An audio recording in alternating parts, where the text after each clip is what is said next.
আসসালামু আলাইকুম সুপ্রিয় দর্শক প্যানভিশন টিভির নিয়মিত আইন বিষয়ক অনুষ্ঠান আইন জিজ্ঞাসা অনুষ্ঠানে সবাইকে স্বাগত জানাচ্ছি।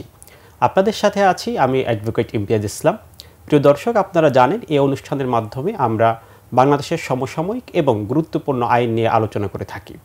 এরই ধারাবাহিকতা আজকে আমাদের আলোচনার বিষয় অর্পিত সম্পত্তির সমস্যা ও আইনি সমাধান। এ বিষয়টা নিয়ে আলোচনা করার জন্য আমাদের স্টুডিওতে উপস্থিত আছেন বাংলাদেশ সুপ্রিম কোর্টের আইনজীবী অ্যাডভোকেট রওশন আলী। অ্যাডভোকেট রওশন, আমাদের অনুষ্ঠানে আপনাকে স্বাগত জানাচ্ছি।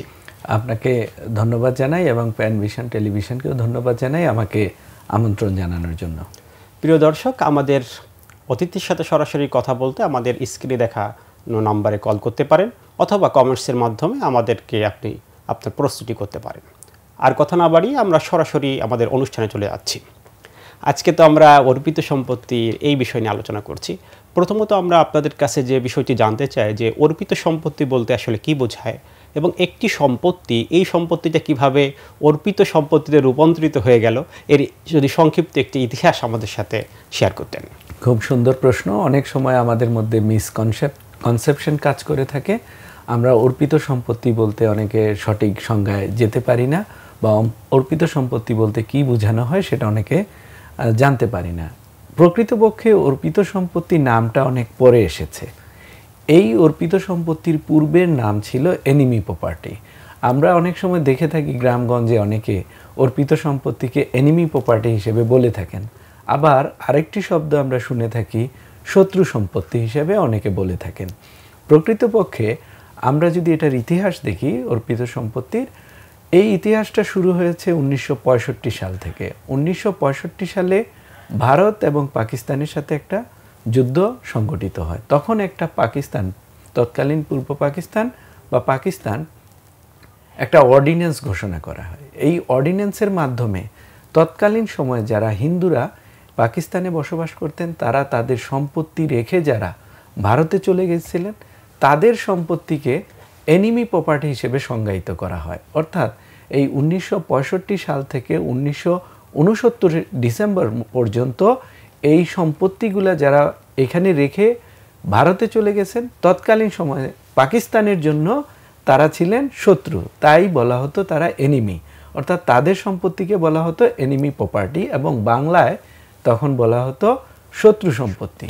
কিন্তু দেখা গেল 1971 সালের পর বাংলাদেশ যখন স্বাধীন হয়ে গেল, তখন কিন্তু বাংলাদেশের জন্য আর ভারতের হিন্দু যারা ছিলেন তারা কিন্তু আর শত্রু হিসেবে তাদেরকে আখ্যায়িত করা যৌক্তিক ছিল না। পরবর্তীতে এই এনিমি প্রপার্টিকে, অর্থাৎ শত্রু সম্পত্তিকে নামকরণ করা হলো ভেস্টেড প্রপার্টি এবং এটার বাংলা নাম দেওয়া হলো অর্পিত সম্পত্তি। এই হচ্ছে অর্পিত সম্পত্তির সংক্ষিপ্ত ইতিহাস। সুন্দর, আমরা জানতে পারলাম যে অর্পিত সম্পত্তি সম্পর্কে এটা কিভাবে আসলো। তাহলে আমরা আসলে এখানে দেখি যে অর্পিত সম্পত্তি এবং এই যে অর্পিত সম্পত্তি যখন কথা আসে তখন আমাদের ক তফসিল এবং খ তফসিলের বিষয় চলে আসে। এই ক তফসিল বা খ তফসিলের বিষয়টা কি একটু ক্লিয়ার করবেন? পাশাপাশি যদি এই ক বা খ তফসিলের নাম আসে সেক্ষেত্রে তার প্রতিকার কি বা করণীয় কি? খুব সুন্দর একটি প্রশ্ন। অনেক সময় দেখা যায় যাদের সম্পত্তি ক তালিকা বা খ তালিকায় গেছেন, তারা অনেকে আমাদেরকে এসে প্রশ্ন করেন এই ক তালিকা বা খ তালিকা কেন হলো, কেন এইভাবে দুটা তালিকা করা হলো। এখানে মনে রাখতে হবে, যখন অর্পিত সম্পত্তির তালিকা করা হয়, ক তালিকায় যাদেরকে নেওয়া হলো, সরকার দাবি করছেন যে ক তালিকায় আমরা যে তালিকাভুক্ত করলাম যে সকল সম্পত্তি, সেগুলা সরকারের দখলে রয়েছে।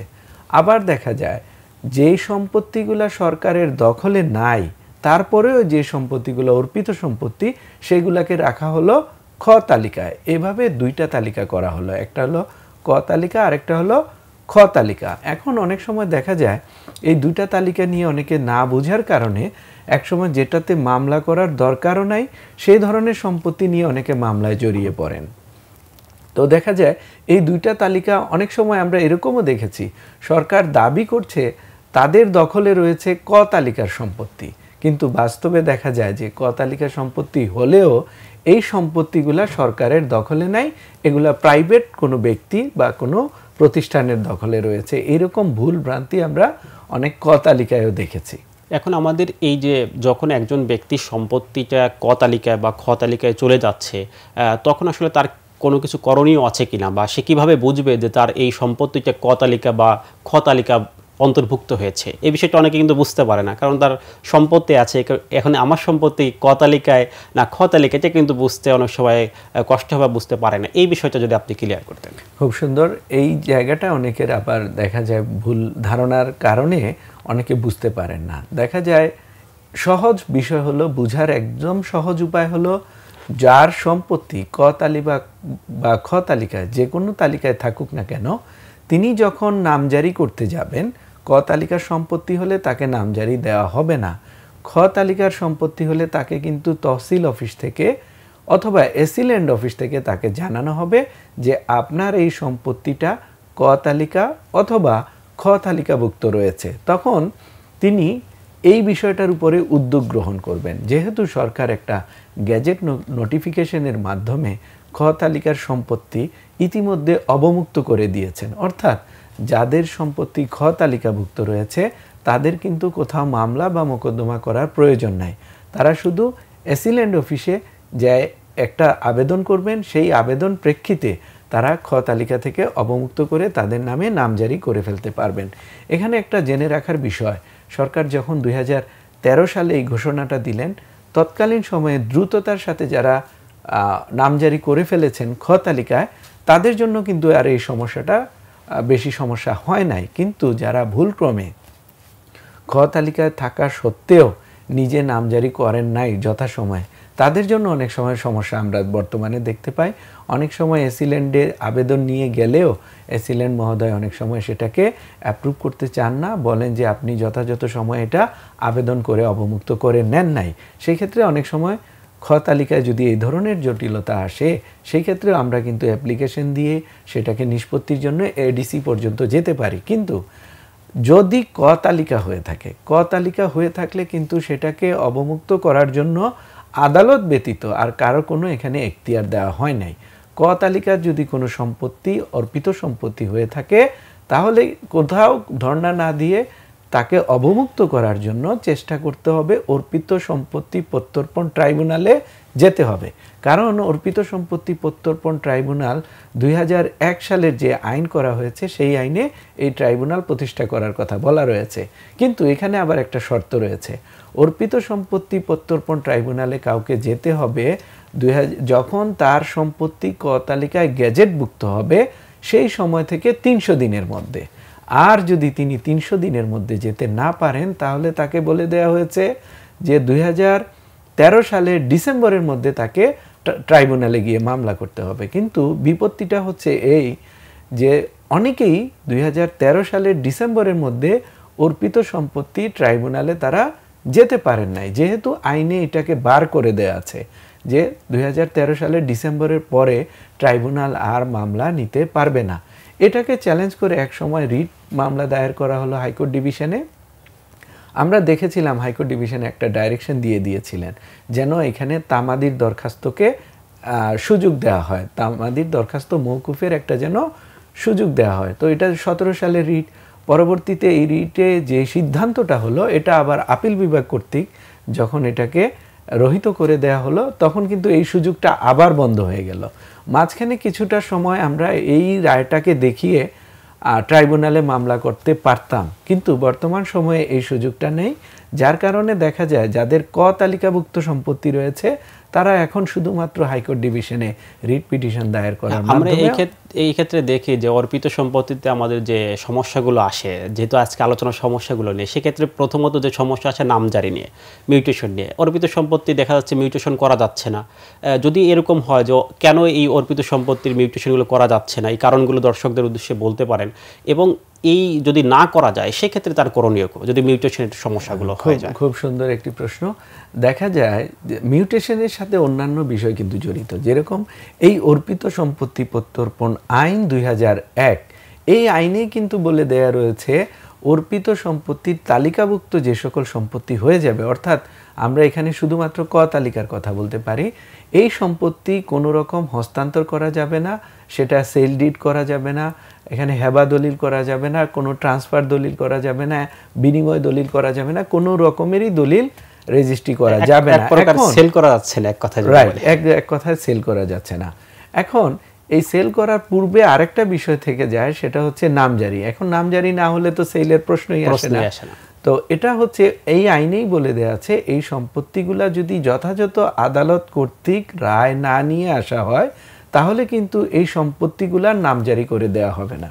যার কারণে প্রত্যেকটা এসিল্যান্ড অফিসে, ইভেন আমরা যদি জানি যে তহসিল অফিস পর্যন্ত, যেটাকে আমরা বলে থাকি ভূমি সহকারী অফিস, সেখানেও এই তালিকাগুলা দেয়া আছে। কোনো কোনো অফিসে দেখা যায় এই অর্পিত সম্পত্তির তালিকা ডিজিটালাইজ করে দেয়া আছে। অর্থাৎ ডিজিটালাইজ করা থাকলে যদি কেউ নামজারি করার জন্য আবেদন করেন অনলাইনে, তাহলে কিন্তু অনলাইনেই তিনি জেনে যাবেন তার সম্পত্তি ক তালিকাভুক্ত থাকার কারণে তাকে কিন্তু নামজারি দেওয়া সম্ভব হচ্ছে না। তার মানে হচ্ছে ক তালিকাভুক্ত সম্পত্তিগুলা তারা নামজারিই পাবেন না, ট্রান্সফার তো আরো পরের বিষয়। নামজারি না হলে ট্রান্সফারের সুযোগ, কিন্তু তাদেরকে আসলে অন্য কোনো ওয়ে আছে, এটা যে বিকল্প কোনো ওয়ে আছে কিনা, যে কোনো আদালত বা অন্য কোনো মাধ্যমে রায় নিয়ে নামজারির সুযোগ আছে কিনা, টোটালি সুযোগ অফ?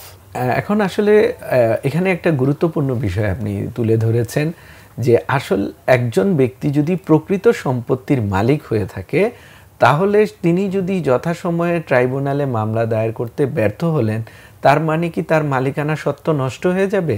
এখানে কিন্তু বাংলাদেশ সংবিধান তাকে একটা প্রোটেকশন দিচ্ছে। আমরা জানি বাংলাদেশ সংবিধানে রাইট টু প্রপার্টি বলতে একটা কথা রয়েছে, এবং এই রাইট টু প্রপার্টি আর্টিকেল 42-তে বলা রয়েছে যে কারো যদি সম্পত্তির অধিকার এখানে বিনষ্ট করার সুযোগ থাকবে না। অর্থাৎ তিনি যদি যথাসময়ে ট্রাইব্যুনালে মামলা দায়ের করে ক তালিকা থেকে তার নামটা কাটাতে না পারেন, আমি কাটানো শব্দটা ব্যবহার করছি এই কারণে অনেক দর্শক হয়তো অবমুক্ত বিষয়টা বুঝবেন না, তাদের জন্য বলা। তো যাদের সম্পত্তি ক তালিকাভুক্ত হয়ে গেছে তারা চেষ্টা করবেন, সুযোগ ছিল যেটা 2013 সাল পর্যন্ত ট্রাইব্যুনালে মামলা দায়ের করার জন্য। এখন ট্রাইব্যুনালে তিনি মামলা দায়ের করতে পারলেন না 2013 সাল ডিসেম্বরের মধ্যে, তাহলে কিন্তু ট্রাইব্যুনাল আর এই মামলাটা নিতে পারেন না, ট্রাইব্যুনালের সেই এখতিয়ার আর নাই। তাহলে তিনি কোথায় যাবেন? এই ক্ষেত্রে তিনি দেখাবেন যে হাইকোর্ট ডিভিশনে এসে আমি যথাযথ সময়ে এই কারণে যেতে পারি না, কারণগুলোকে এক্সপ্লেনেশন দিয়ে হাইকোর্ট ডিভিশনে তিনি যথাযথ উপযুক্ত মনে করেন, তখন তিনি একটা রিট পিটিশন দায়ের করার মাধ্যমে হাইকোর্ট ডিভিশন থেকে যদি অবমুক্তের আদেশ নিতে পারেন, তাহলে সেই আদেশ বলে তিনি ডিসি অফিসে যাবেন, সেখানে আবেদন করবেন, পরবর্তী প্রক্রিয়া তিনি সম্পন্ন করে এই সম্পত্তিটার তখন কেবলমাত্র নামজারি করতে হবে। খুব সুন্দর এই বিষয়গুলো আমরা জানতে পারছি। সাথে সাথে এই যে ধরেন এই যে ভেস্টেড প্রপার্টি বা আমরা যে প্রপার্টিগুলো বলছি অর্পিত সম্পত্তি, এই নিয়ে কিন্তু আমাদের মামলা হচ্ছে, বিশেষ করে আমরা ট্রাইব্যুনাল দেখছি, তারপরে অ্যাপিলেট ট্রাইব্যুনাল আছে। তো এই মামলার প্রক্রিয়াগুলো কি বা মামলা কিভাবে দায়ের করতে হয় সেই বিষয়টা যদি আমাদের কাছে একটু খোলামেলা আলোচনা করতেন। খুব সুন্দর একটা প্রশ্ন। আমরা দেখেছি যখন অর্পিত সম্পত্তির ট্রাইব্যুনাল গঠন করা হয়, এখানে মনে রাখতে হবে আপনি যখন আপনার সম্পত্তি দাবি করছেন যে আমি এই সম্পত্তির মালিক এবং এই সম্পত্তির ক তালিকা থেকে আমাকে অবমুক্ত করে দেন, মানে আমার সম্পত্তি আমার নামটা ক তালিকা থেকে কেটে দেন, তখন আপনাকে কিন্তু আপনার মালিকানার যা কাগজপত্র রয়েছে সবগুলাই আপনাকে সাবমিট করে এই মামলা দায়ের করতে হবে। সেই ক্ষেত্রে মনে রাখতে হবে, যদি খতিয়ান থেকে আমরা চিন্তা করি, সিএস খতিয়ান, এসএ খতিয়ান, আরএস খতিয়ান, ইভেন বিএস খতিয়ান, অর্থাৎ যে সকল রেকর্ডীয় খতিয়ান রয়েছে সে সকল রেকর্ডীয় খতিয়ান জমা দিতে হবে। পাশাপাশি তিনি যদি এর পূর্বে কখনো এই সম্পত্তির নামজারি করে থাকেন, তাহলে সেই নামজারির কাগজ, সাথে তিনি যদি সেই সময়ে এখানে কোনো প্রপার্টি থেকে থাকে সকল কাগজ জমা দিবেন, এবং তার যদি মালিকানা দলিল থেকে থাকে সেই দলিল তিনি জমা দিবেন। পাশাপাশি এই দলিলের যে সাপোর্টিং বায়া দলিল আমরা বলে থাকি, অর্থাৎ তার দলিলে যে চেইন অফ ওনারশিপ বলা থাকবে, সেই চেইন অফ ওনারশিপে যে সকল দলিলের বর্ণনা থাকবে সেই সকল দলিল তাকে সাবমিট করতে হবে। আর যদি সেই সম্পত্তিতে কোনো ঘর বাড়ি থেকে থাকে অথবা গ্যাসের লাইন থেকে থাকে, বিদ্যুৎ লাইন থেকে থাকে, সেইগুলা যদি তার নামে থেকে থাকে, তাহলে সেই সাপোর্টিং কাগজগুলা জমা দিয়ে আরজি দাখিলের মাধ্যমে, অর্থাৎ একটা অ্যাপ্লিকেশনের মাধ্যমে ট্রাইব্যুনালে মামলা দায়ের করবেন। এখন আমরা এই বিষয়টাকে এইভাবে নিয়ে আসতে পারি, যেহেতু তিনি ট্রাইব্যুনালে আর মামলা করতে পারছেন না, সেই ক্ষেত্রে তিনি যদি রিট পিটিশনও দায়ের করেন, তাহলেও তাকে রিট পিটিশনে এই যে সকল ডকুমেন্ট আমি বললাম সিএস, এসএ, আরএস এবং বিএস, পাশাপাশি তার যদি মালিকানা দলিল থেকে থাকে সেই দলিলের পাশাপাশি যে বায়া দলিলগুলো রয়েছে সকল দলিল, এবং যদি বিদ্যুৎ বিল, গ্যাস বিল বা অন্যান্য কোনো বিল থেকে থাকে পৌরকর, তাহলে সেইগুলার সাপোর্টিং দলিল দিয়েই তিনি মামলা দায়ের করবেন। এই ক্ষেত্রে আরেকটা বিষয় বলে রাখি, অনেক সময় আমরা দেখে থাকি কারো কারো দলিল থাকে না, তাহলে তারা কিভাবে মামলা দায়ের করবেন?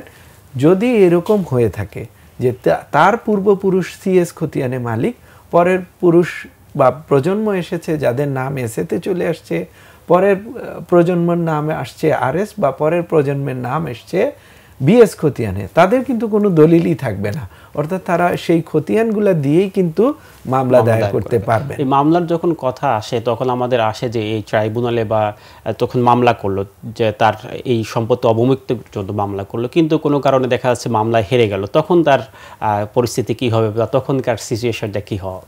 খুব সুন্দর একটি প্রশ্ন। এখন এই বিষয়গুলো আমরা বেশি দেখছি, কারণ 2012 সালে ট্রাইব্যুনাল গঠিত হয়েছে। তো ট্রাইব্যুনাল গঠিত হওয়ার পর ট্রাইব্যুনাল রায় দিয়ে দিল যিনি অবমুক্ত চাইলেন তার পক্ষে।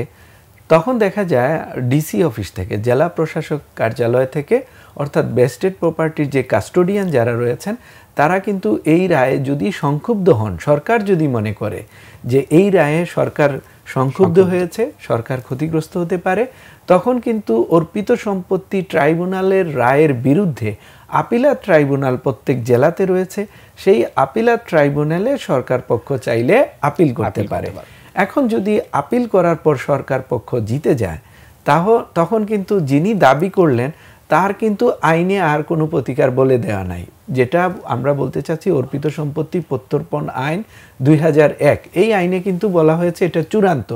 তো যখন কোনো ব্যক্তির আর কোনো অল্টারনেটিভ এফিকেশাস রিমেডি অ্যাভেলেবেল থাকে না, তখন কিন্তু তিনি হাইকোর্টে এসে রিট পিটিশন দায়ের করতে পারেন।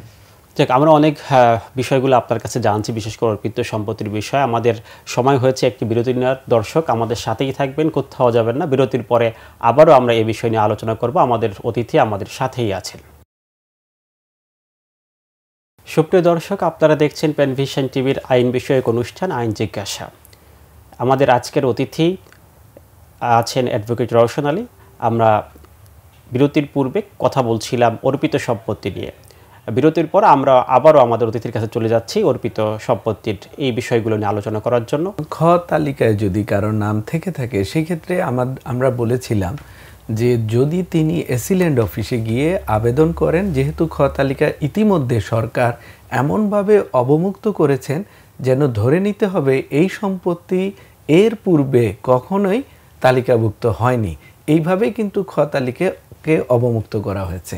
এখন যদি কেউ এই ধরনের ভুক্তভোগী হয়ে থাকেন, তাহলে তাকে কিন্তু যদি সেই নামজারি আবেদন তারা নামঞ্জুর করে থাকে, তাহলে দেখতে হবে নামঞ্জুরের কারণ কিভাবে উল্লেখ করা হয়েছে।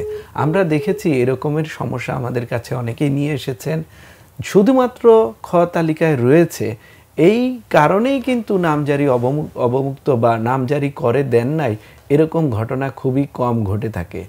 দেখা যায় এটা সাপ্লিমেন্টারি কোনো তালিকা রয়েছে যেখানে ক তালিকা রয়েছে, অথবা আমরা দেখেছি এই অর্পিত সম্পত্তি হয়েছে কিন্তু আরএস দাগের উপরে, যেই দাগে সম্পত্তি ছিল বেশি, একটা অংশ রয়ে গেছে ক তালিকায়, তার যে সম্পত্তিটা খ তালিকা তিনি দাবি করছেন সেটা হয়তো বা ছোট অংশ, যেটা পূর্বের আরএস দাগের সাথে এই সম্পত্তিটা সম্পর্কিত থাকে, যার কারণে এসিল্যান্ড অনেক সময় খ তালিকাতে থাকা সত্ত্বেও নামঞ্জুর করেন এইভাবে যে আপনার সম্পত্তির আরএস দাগের একটি অংশ ক তালিকাভুক্ত রয়ে গেছে।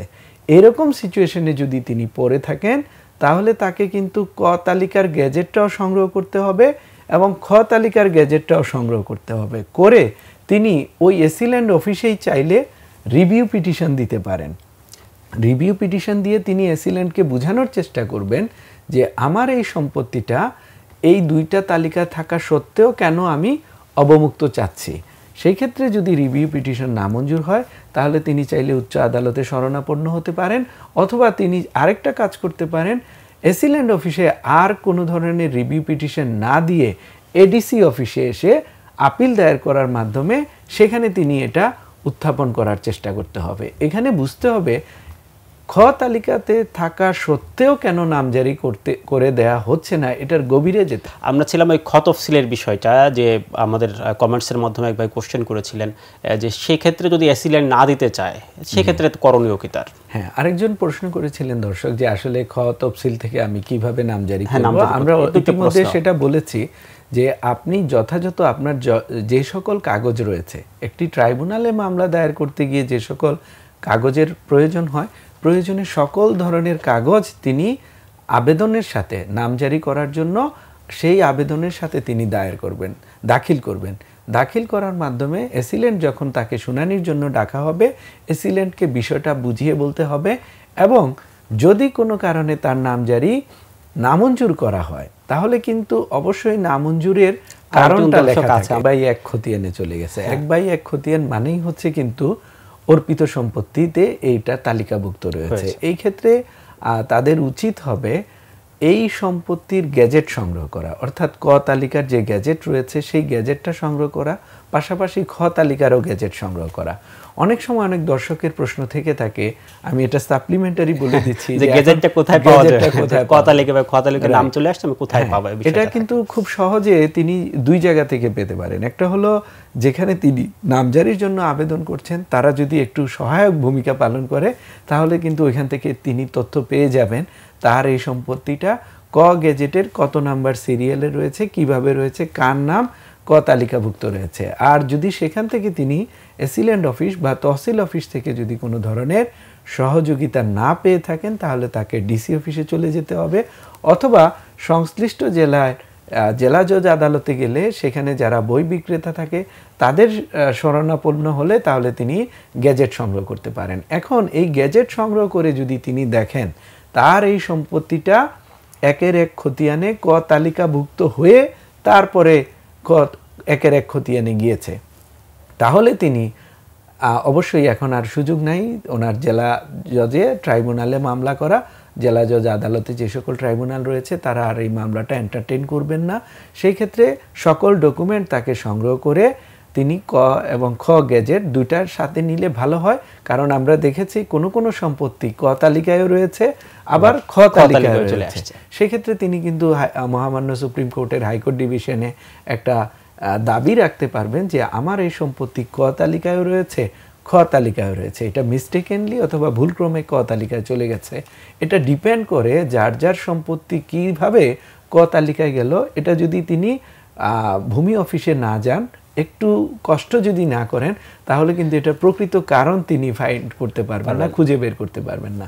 আর যতক্ষণ না সেটার প্রকৃত কারণ তিনি খুঁজে বের করতে না পারছেন ততক্ষণ কিন্তু তার মামলা দায়ের করাটাও ঠিক হবে না। কারণ মামলা দায়ের করার পর তিনি যদি বুঝতে পারেন যে তার সমস্যা এটা না অন্যটা, তাহলে দেখা যাবে তার ইতিমধ্যে অনেক টাকা ক্ষতি হয়ে যাবে। আচ্ছা, এটা খুবই সুন্দর প্রশ্ন। খরচের বিষয়টা, মামলা মোকদ্দমার বিষয়টা নির্ভর করে তিনি কোন আইনজীবীকে নিয়োগ দিচ্ছেন তার মামলাটা করার জন্য। আমরা দেখেছি একটা মামলা দায়ের করতে গেলে আদালতের নিজস্ব কিছু খরচ আছে। একটা মামলা পরিচালনা করতে গেলে আপনাকে যখন একটা ওকালতনামা কিনতে হয়, দেখা গেছে সুপ্রিম কোর্টের হাইকোর্ট ডিভিশনে একটা ওকালতনামার দাম হচ্ছে 1000 টাকা। তো এরকম মামলা প্রিন্টিং থেকে শুরু করে ক্লার্কদেরকে খরচ দেওয়া থেকে শুরু করে বিভিন্ন স্টেজে কিন্তু কিছু ফিক্সড খরচ আছে। এই খরচগুলা তার তো হবেই, পাশাপাশি দেখা যায় তিনি যেই আইনজীবীকে নিয়োগ করবেন তার উপরে নির্ভর করবে যে তিনি আসলে কতটুক সম্মানী নিয়ে তার লিগ্যাল ফিজটা কতটুক তিনি নির্ধারণ করবেন, তার সাথে আলোচনা করে নিলে এটা সবচাইতে ভালো হয়। আইনজীবীর উপর তো অনেক বিষয় নির্ভর করে। তবে এখানে আরেকটা বিষয় যে এই সকল মামলা যা করা হয়, খরচের বিষয়টা আমরা মোটামুটি ক্লিয়ার হলাম, কিন্তু এখানে আসলে কতদিন সময় লাগতে পারে বা কতদিনের মধ্যে সে একটি রায় পেতে পারেন? এটা একটা ভালো প্রশ্ন। দুইটা বিষয় আমরা দেখব। অনেক সময় এই প্রশ্নটা আমাদের এইভাবে আসে যে যদি আমি ট্রাইব্যুনালে মামলা দায়ের করতে পারতাম, বা অনেকের ট্রাইব্যুনালে মামলা রয়েছে, এরকমও প্রশ্ন আমার কাছে এসেছে যে আমরা 2012 সালে ট্রাইব্যুনালে মামলা দায়ের করেছি, এখনো সেই মামলা চলছে, তাহলে এই মামলা আর কতদিন চলবে? আবার সিভিল মামলার ক্ষেত্রে মানুষ এরকম অনেক সময় হতাশ হয়ে যায়, মামলার দীর্ঘসূত্রিতার কারণে দেখা যাচ্ছে অনেক সময় রেমেডি পাচ্ছে না। সেই ক্ষেত্রে আপনার সেক্ষেত্রে এখন দুইটা প্রশ্ন, একটা হলো যে আমার চলমান মামলা আর কতদিন চলবে, আরেকটা হলো বর্তমান সময়ে অনেকে আতঙ্কগ্রস্ত হয়ে দেখা যায় আদালতেই আসতে অনুৎসাহিত হয়ে যায় যে যদি আমি মামলা দায়ের করতে যাই তাহলে কতকাল যে আমাকে আদালতে ঘুরতে হবে। এখানে মনে রাখতে হবে একটা বিষয় হলো, যারা ট্রাইব্যুনালে মামলা দায়ের করে এখনো নিষ্পত্তি করতে পারেন নাই তাদের জন্য আমাদের আজকের পরামর্শ হবে এরকম, আপনি যেই আইনজীবীকে নিয়োগ দিয়েছেন আপনি সেই আইনজীবীর সাথে নিয়মিত আপনার মামলা নিয়ে যোগাযোগ করবেন। আমরা দেখেছি অনেক ক্লায়েন্ট মনে করেন, অর্থাৎ যারা মামলা দায়ের করেন বাদী, তারা মনে করেন আমি আইনজীবীকে মামলা দিয়ে আসছি, এখন এটা আইনজীবীর কাজ, আমার আর কোনো কাজ নাই। সেটা এই ধরনের ধারণা না রেখে আপনি নিয়মিত আইনজীবীর সাথে যোগাযোগ রেখে আইনজীবীর সাথে বসে যে এই মামলাটাকে দ্রুত নিষ্পত্তি করার জন্য আপনার পক্ষ থেকে আমি কি কি সহযোগিতা পেতে পারি, কোথায় কি খরচ করতে হবে আমাকে দয়া করে বলুন, আমি আপনাকে সহযোগিতা করতেছি, অথবা কাগজপত্র দিয়ে সাপোর্ট দিতে। এই যে আপনি কাগজপত্র কথা বললেন যে মামলার ক্ষেত্রে কাগজপত্র প্রয়োজন, এখন এই বাদী যিনি মামলাটি করবেন তারা আসলে কোন কোন ডকুমেন্টগুলো আগে থেকে প্রস্তুত রাখতে হবে, প্রিপেয়ার করে এই মামলায় যাবে? আমরা দেখেছি এই ক্ষেত্রে অনেক বাদী পক্ষ যারা অর্পিত সম্পত্তি অবমুক্তির মামলা দায়ের করতে এসে ফটোকপি দিয়ে অনেক সময় আইনজীবীকে রিকোয়েস্ট করেন যে মামলাটা দায়ের করেন, আমি অন্যান্য কাগজপত্র সংগ্রহ করে আপনাকে দিচ্ছি। কারণ অনেক সময় ফটোকপি দিয়ে মামলা এগিয়ে নেওয়া যায় না, সাক্ষী স্টেজে এসে আমরা দেখেছি অরিজিনাল কাগজপত্রের প্রয়োজন হয়, সার্টিফাইড কপির প্রয়োজন হয়। তখন দেখা যায় অনেক বাদী সেই কাগজপত্র সংগ্রহ করে আইনজীবীকে দিতে পারেন না। সেই ক্ষেত্রে আইনজীবী কিন্তু বারবার আদালতে সময় নেওয়া ছাড়া উপায় থাকে না। আবার অপরপক্ষে আমরা দেখি যখন দুই পক্ষের এখানে সাক্ষীর বিষয় থেকে থাকে, একটা হচ্ছে বাদী পক্ষে তিনি সাক্ষী দিবেন, আরেকটা হচ্ছে সরকার পক্ষে যারা এসিলেন্ট থাকবেন বা তহসিলদার থাকবেন তাদেরকেই কিন্তু এই মামলায় বিবাদী করা হয়। তারা এসে সাক্ষী দিতে অনেক সময় সরকারি কাজের ব্যস্ততা থাকার কারণেও তারা কিন্তু অনেক সময় যথাসময়ে এসে সাক্ষী দিতে না পারার কারণে দেরি হয়ে যায়। এটা আমি বললাম ট্রাইব্যুনালে মামলা যাদের রয়েছে তাদের কেন দেরি হচ্ছে। আবার ট্রাইব্যুনালে দেখা যায় কোনো কোনো জেলায় আমরা দেখেছি ট্রাইব্যুনালে বিচারক 2 জন বা 1 জন, সেই ক্ষেত্রে মামলা রয়েছে হয়তো 1000-এরও বেশি, তখন ওইখানে মামলা নিষ্পত্তি হতে দেরি হয়ে যায়। আবার আরেকটা প্রশ্ন ইদানিং আমরা শুনি, কেউ যদি হাইকোর্ট ডিভিশনে রিট করতে আসেন প্রথম প্রশ্নই থাকে এটা কবে শেষ হবে, নিষ্পত্তি হবে কবে, কত বছর লাগতে পারে। এই ক্ষেত্রে আমি অনেকেই বলবো যে আপনারা ঠান্ডা মাথায় চিন্তা করেন, আপনি মামলা দায়ের না করলে আপনার সম্পত্তি অবমুক্ত হতেই দেরি হবে। এখন এটা যদি 10 বছরও লাগে, প্রশ্ন উত্তরটা হবে এরকম, যদি 10 বছরও লাগে আপনি যদি দেরি করেন তাহলে এটা তো 10 বছর আগে আসবে না, বরং আরো পিছাবে। এর জন্য আপনি যত তাড়াতাড়ি পারেন আদালতের শরণাপন্ন হওয়াটাই বুদ্ধিমানের কাজ।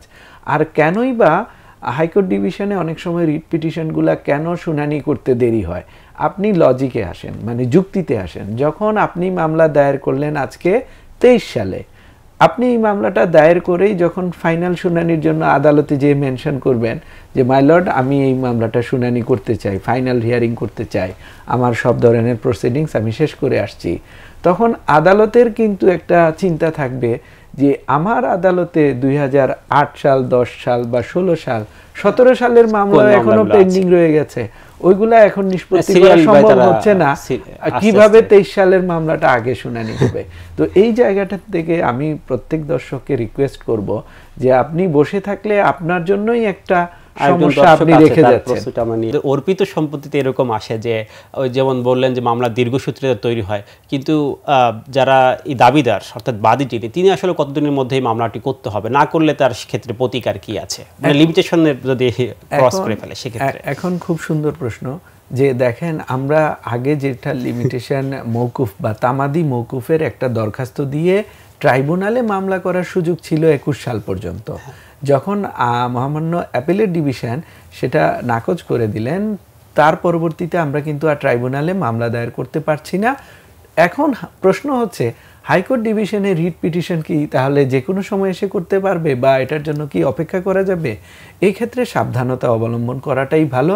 যদি দেখা যায় হাইকোর্ট ডিভিশন মনে করেন যে তার মধ্যে অবহেলা রয়েছে, তিনি যথাযথ সময়ে আদালতে এসে প্রতিকার প্রার্থনা করেননি বা তার জানা সত্ত্বেও তিনি দীর্ঘকাল অপেক্ষা করে তিনি মামলা দায়ের করছেন, সেক্ষেত্রে কিন্তু অনারেবল হাইকোর্ট ডিভিশনের এখতিয়ার রয়েছে, তার রিট পিটিশনটা খারিজ করে দেওয়ার এখতিয়ার রয়েছে। সেই ক্ষেত্রে তাকে সচেতনতার সাথে রিট পিটিশন মামলা দায়ের করতে হবে। শুধুমাত্র নিজের ইচ্ছা মাফিক আসলাম আর রিট পিটিশন করলাম, এই ধরনের ধারণা যেন কারোরই না থাকে। যদিও আমরা জানি রিট পিটিশনে অনেক সময় তামাদির বিষয়গুলোকে খুব একটি নজরে আনা হয় না, তারপরেও কিন্তু ডিসিশন রয়েছে, নজির রয়েছে যে আদালত চাইলে এই তামাদির বিষয়টাকে রেজ করতে পারেন যে কোনো সময়।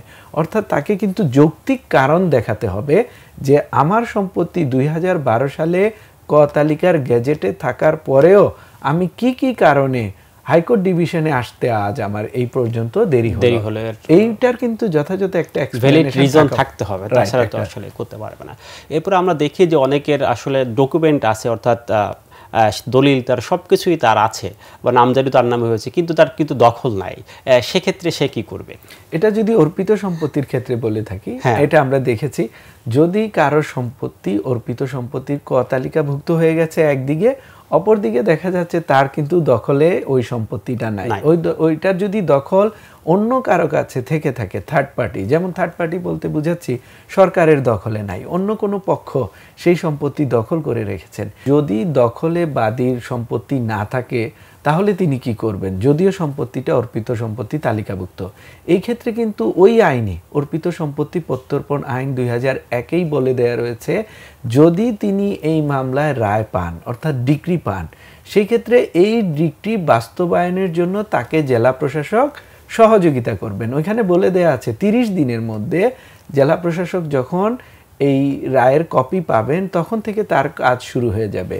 তিনি যখন আবেদন করবেন তখন তিনি এই ডিক্রিটা বাস্তবায়নের জন্য, এই ধরনেরই শব্দ ব্যবহার করা আছে, ডিক্রি বাস্তবায়ন। ডিক্রি বাস্তবায়ন করতে গিয়ে যদি তিনি দেখেন যে এখানে অন্য কেউ দখলে রয়েছে, তাহলে তিনি তাদেরকে নোটিশ দিয়ে 30 দিনের মধ্যে নোটিশ দিয়ে তাদেরকে উচ্ছেদ করে যিনি ডিক্রি পেলেন, বাদী যিনি রায় পেলেন, তাকে সেই দখলটা বুঝিয়ে দেবেন।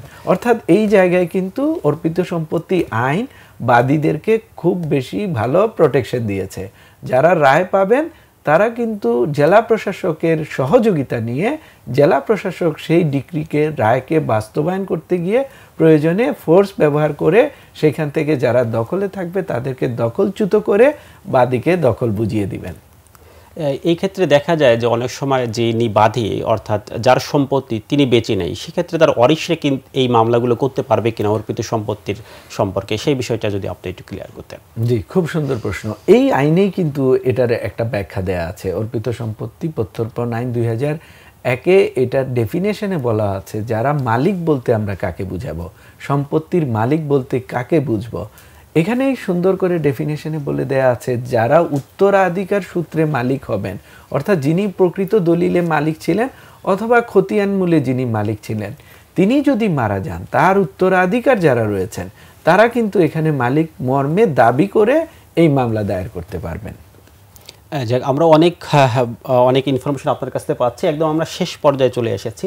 আমরা শেষের দিকে আপনার কাছে যে একটা হচ্ছে যে অনেকে আমরা দেখছি যে নতুন আইন আসছে, এই জন্য অপেক্ষা করতেছে মামলা করার ক্ষেত্রে, তাদের জন্য আসলে কি পরামর্শ আছে? আরেকটি হচ্ছে এছাড়াও যদি আপনার ওভারঅল কোনো পরামর্শ থাকে দর্শকদের উদ্দেশ্যে, আপনার সেই মেসেজটা।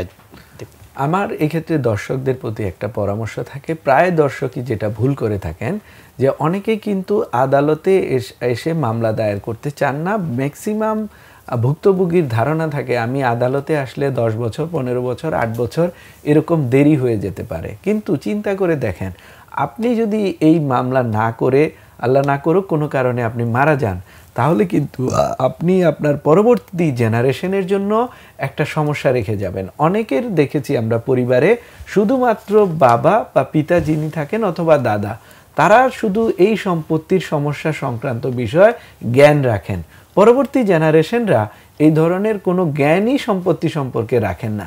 তারা কিন্তু এই ধরনের সমস্যায় পড়লে এই সমস্যা থেকে উত্তরণ হওয়া তাদের জন্য খুবই মুশকিল হয়ে যাবে। তাই তাদেরকে সাথে নিয়ে বরঞ্চ তিনি আইনগত পদক্ষেপ এখন থেকেই নেওয়া শুরু করা উচিত।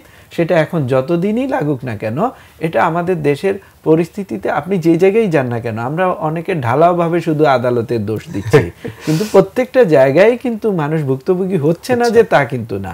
উনি যেই সেক্টরেই যাক না কেন, সব জায়গায় কম বেশি ভুক্তভোগী মানুষ হচ্ছে, কারণ আমাদের দেশের বর্তমান সিচুয়েশনটা হচ্ছে এইরকম যে সব জায়গায় মানুষ এত বেশি, সব কিছু নিয়ন্ত্রণ করা সম্ভব হচ্ছে না। আপনি যদি দেশের আইন শৃঙ্খলা ভাবেন, আমাদের দেশের মানুষের তুলনায় আইন শৃঙ্খলা বাহিনীর সংখ্যা খুবই কম।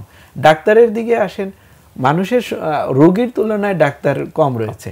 সব দিক থেকে বিবেচনা করে আদালতে যে সকল প্রতিকার রয়েছে সেগুলো আদালতেই এসে নিষ্পত্তি করে নেওয়াটাই সবার জন্য ভালো এবং মঙ্গল।